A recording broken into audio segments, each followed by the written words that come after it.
YCP అధ్యక్షుడు మాజీ ముఖ్యమంత్రి జగన్ అక్రమాస్తుల కేసులో హైదరాబాద్లోని సీబీఐ ప్రత్యేక కోర్టును హాజరు కానున్నారు. ఇప్పుడు కూడా వ్యక్తిగత హాజరు నుంచి తనకు మినహాయింపు ఇవ్వాలని జగన్ కోరగా సీబీఐ తీవ్రంగా వ్యతిరేకించింది. 6 ఏళ్లుగా జగన్ కోర్టుకు ప్రత్యక్షంగా హాజరవ్వడం లేదని, ఈ కేసుల్లో డిశ్చార్జి పిటిషన్లపై రోజువారీ విచారణ జరుగుతున్నందున ఆయన ప్రత్యక్షంగా హాజరవ్వాలని సీబీఐ తెలిపింది. దీంతో ఈ నెల 21న వ్యక్తిగతంగా హాజరు కావాలని కోర్టు ఆదేశించింది.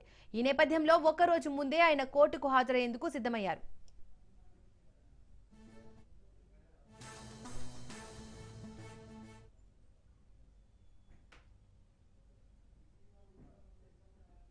రైట్, ఇక ఇదే అంశానికి సంబంధించి మోర్ డీటెయిల్స్ మా ప్రతినిధి రత్న లైవ్ ద్వారా అందిస్తారు. రత్న,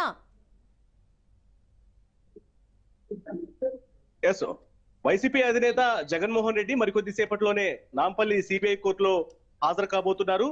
దాదాపు 6 సంవత్సరాల తర్వాత ఆయన వ్యక్తిగత విచారణకు హాజరవబోతున్నారు. సిబిఐ కేసులకు సంబంధించి మొత్తం అక్రమాస్తుల కేసులో ఆయన మీద 11 ఛార్జ్ షీట్లు అనేవి నమోదు చేసింది సిబిఐ. దీనికి సంబంధించినటువంటి విచారణలు అనేవి కొంతకాలం నుంచి సిబిఐ కోర్టులో నడుస్తూ ఉన్నాయి. అయితే ప్రస్తుతం డిశ్చార్జ్ పిటిషన్లకు సంబంధించినటువంటి విచారణ అనేది కొనసాగుతుంది. డిశ్చార్జ్ పిటిషన్ల విచారణ పూర్తయిన తర్వాత ఆ ట్రయల్స్ అనేవి ప్రారంభం కావాల్సి ఉంటుంది. ఆ తర్వాత ఆయన మీద ఎటువంటి తీర్పు వస్తుంది అనేది ఎంతో కాలం నుంచి ప్రతి ఒక్కరు కూడా వెయిట్ చేస్తూ ఉన్నారు. అయితే ప్రస్తుతం డిశ్చార్జ్ పిటిషన్లకు సంబంధించినటువంటి విచారణ కొనసాగుతున్న నేపథ్యంలోనే ఎంతో అంటే గతంలో 2013 నుంచి ఆయన ఎప్పుడైతే బెయిల్ మీద బయటకు వచ్చిన దగ్గర నుంచి కూడా ఈ డిశ్చార్జ్ పిటిషన్ల యొక్క విచారణ అనేది కంటిన్యూ అవుతూనే ఉంది. అయితే గతంలో ఆయన విచారణకు హాజరవుతున్నటువంటి సందర్భాలలో ఎప్పుడైతే గతంలో ఎలక్షన్లలో 2014కు సంబంధించి ఆ తర్వాత 2019 ఎలక్షన్లలో గెలవడం జరిగిందో, గెలిచిన తర్వాత గత 6 సంవత్సరాల నుంచి ఆయన వ్యక్తిగతంగా విచారణకు హాజరు కాలేను, కోర్టులో హాజరు కాలేను, తన తరపున తన న్యాయవాదులను పంపిస్తాను, ఎందుకంటే ప్రజాపాలన పరమైనటువంటి ఇబ్బందులు అనేవి తలెత్తుతాయి, అలాగే ఆంధ్రప్రదేశ్ లో పథకాలకు సంబంధించినటువంటి ఇష్యూస్ వస్తాయి, మరోవైపున సెక్యూరిటీ పరమైనటువంటి సమస్యలు అనేవి అక్కడ కోర్టు దగ్గర తలెత్తుతాయి. కాబట్టి వీటన్నిటిని కూడా దృష్టిలో పెట్టుకొని తనకు మినహాయింపు ఇవ్వాలి అంటూ కోర్టులో అభ్యర్థించడం జరిగింది.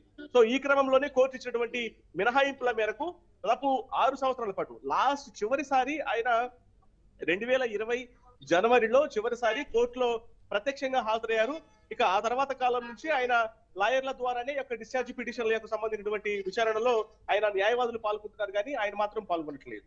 ఇక ఇప్పుడు కూడా ఆయన యొక్క ప్రత్యక్ష విచారణ నుంచి మినహాయింపు ఇవ్వాలని కోర్టును కోరినప్పటికీ కూడా ప్రస్తుతం ఆయన శాసనసభ్యుడు హోదాలో మాత్రమే ఉన్నారు కాబట్టి దీనిని వ్యతిరేకించింది సిబిఐ.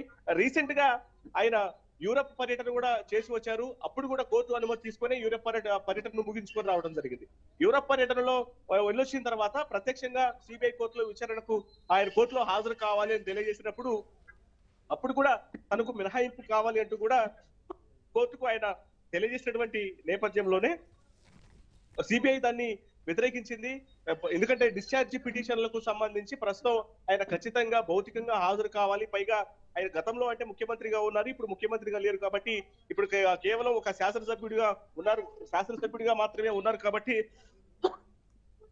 ఆయన ఇప్పుడు ఆయనను భౌతికంగా కోర్టులో ప్రవేశపెట్టాలి అనేటువంటి విషయాలకు సంబంధించి కూడా సిబిఐ తరపున న్యాయవాదులు కోర్టులో తమ యొక్క వాదనలు వినిపించడంతో కోర్టు సిబిఐ న్యాయవాదులతో ఏకీభవించింది. ఇక ఈ క్రమంలోనే 21వ తేదీ లేపు అంటే రేపటి వరకు కూడా ఆయన విచారణకు కోర్టులో ప్రత్యక్షంగా హాజరు కావాలి అంటూ సిబిఐ కోర్టు తెలియజేసిన నేపథ్యంలో ఒక రోజు ముందుగానే ఆయన కోర్టు ఎదుట హాజరయ్యేందుకు రాబోతున్నారు. ఇవాళ 11:30 ఆయన షెడ్యూల్ ప్రకారం 11:30 నాంపల్లి సిబిఐ కోర్టుకు రాబోతున్నారు. ఈ క్రమంలోనే నాంపల్లి సిబిఐ కోర్టు దగ్గర ఒకసారి మనం విజువల్స్ లో చూసినట్లయితే భారీ బందోబస్తును ఏర్పాటు చేయడం జరిగింది.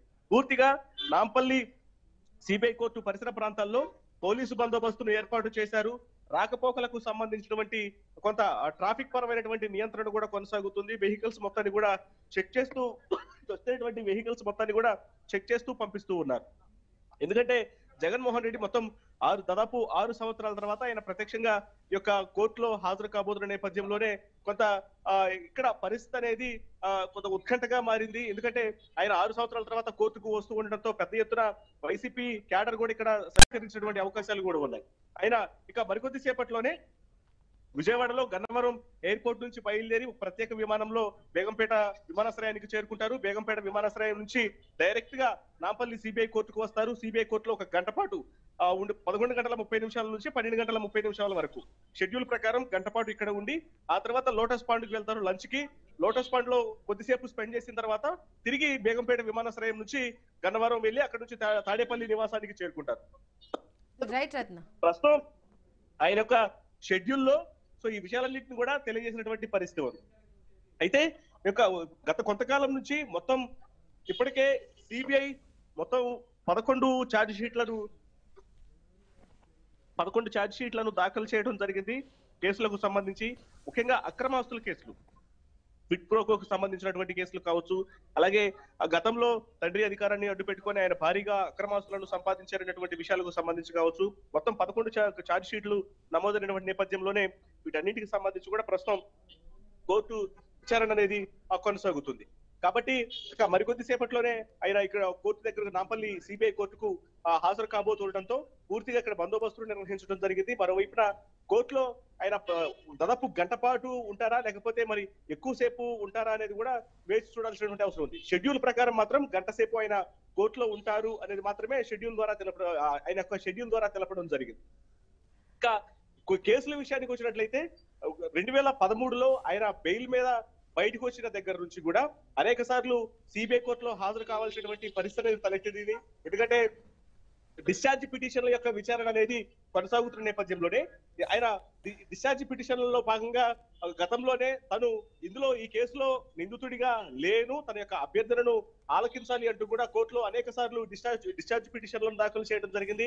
ఈ డిశ్చార్జ్ పిటిషన్లలో విచారణలో భాగంగానే ఆయన భౌతికంగా హాజరు కావాల్సినటువంటి సందర్భాల్లో కూడా గతంలో ఎన్నికల ప్రచారాలకు సంబంధించి కావచ్చు, మరోవైపున తాను ముఖ్యమంత్రిగా ఉన్నటువంటి సమయంలో పాలనను దృష్టిలో పెట్టుకొని సీఎం హోదాలో ఉన్నాను కాబట్టి ప్రజాపరమైనటువంటి పాలనకు ఇబ్బందులు తలెత్తాయి, అలాగే పథకాలకు సంబంధించి కావచ్చు, మరోవైపున సెక్యూరిటీ పరమైనటువంటి అంశాల్లో ఇబ్బందులు తలెత్తాయి అంటూ డిశ్చార్జ్ పిటిషన్లకు ఆయన ఫిజికల్ గా అటెండ్ అవ్వకుండా న్యాయవాదుల ద్వారా మాత్రమే ఆ పిటిషన్ యొక్క విచారణ అనేది కొనసాగింది. ఇప్పుడు ఎటువంటి అధికారం అనేది లేదు కాబట్టి కేవలం శాసనసభ్యుడిగా ఉన్నాడు కాబట్టి ఇప్పుడు ఖచ్చితంగా విచారణకు హాజరు కావాలంటూ సిబిఐ పట్టుబడడంతో ఆయన ఇప్పుడు తప్పకుండా ఆ విచారణకు హాజరు కావాల్సినటువంటి పరిస్థితులు ఎత్తింది. రత్న, సిబిఐ కోర్టుకు సమర్పించిన తాజా రిపోర్టులో కీలక పాయింట్లేంటి?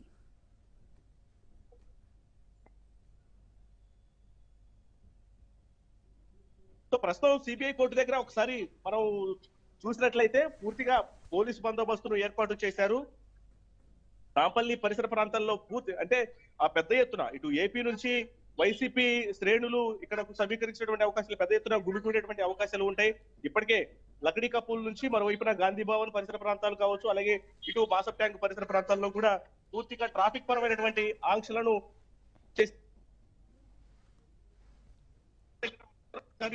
గమనించినట్లుగానే ఆర్డర్ పోలీసులు, స్పెషల్ పార్టీ పోలీసులు, టాస్క్ ఫోర్స్ పోలీసులు, వివిధ డిపార్ట్మెంట్లకు సంబంధించినటువంటి పోలీసు బందోబస్తు అనేది ఇక్కడ కనిపిస్తుంది. ఎందుకంటే జగన్మోహన్ రెడ్డి మోస్ట్ ఇన్ఫ్లుయెన్స్డ్ వ్యక్తిగా ఉంటారు, వైసీపీ అధినేతగా ఉన్నారు, మాజీ సీఎం కాబట్టి పెద్ద ఎత్తున ఆయన అభిమానులు, పార్టీ కార్యకర్తలు ఏపీ నుంచి కూడా ఇక్కడ తరలి వచ్చినటువంటి అవకాశాలు ఉన్న నేపథ్యంలోనే ఇక్కడ నినాదాలు ఇచ్చేటువంటి అవకాశం సిబిఐ యొక్క విచారణకు సంబంధించి వ్యతిరేకంగా నినాదాలు చేసినటువంటి అవకాశం ఉంటుంది కాబట్టి ఎటువంటి అవాంఛనీయ చోటు చేసుకోకుండా ఇక్కడ బందోబస్తు ఏర్పాటు చేయడం జరిగింది పోలీసులు.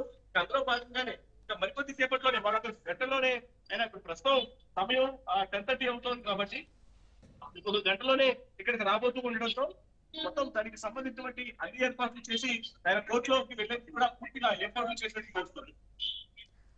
రత్న, విచారణలో తదుపరి దిశగా సిబిఐ ఏ చర్యలు చేపట్టే అవకాశం ఉంది?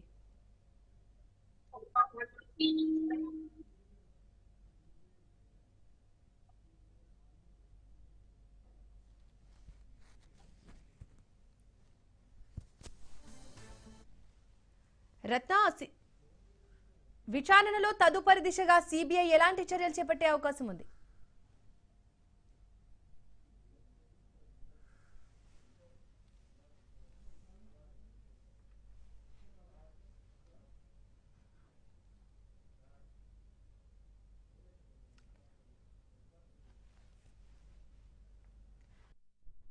Ratna, right Ratna, thank you.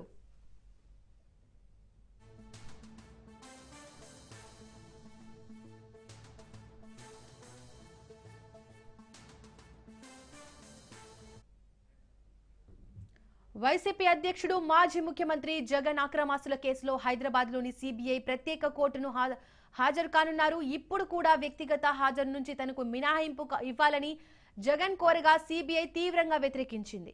6 ఏళ్లుగా జగన్ కోర్టుకు ప్రత్యక్షంగా హాజరవ్వడం లేదని, ఈ కేసులో డిశ్చార్జి పిటిషన్లపై రోజువారీ విచారణ జరుగుతున్నందున ఆయన ప్రత్యక్షంగా హాజరవ్వాలని సిబిఐ తెలిపింది.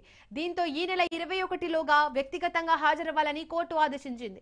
ఈ నేపథ్యంలో ఒకరోజు ముందే ఆయన కోర్టుకు హాజరయ్యేందుకు సిద్ధమయ్యారు.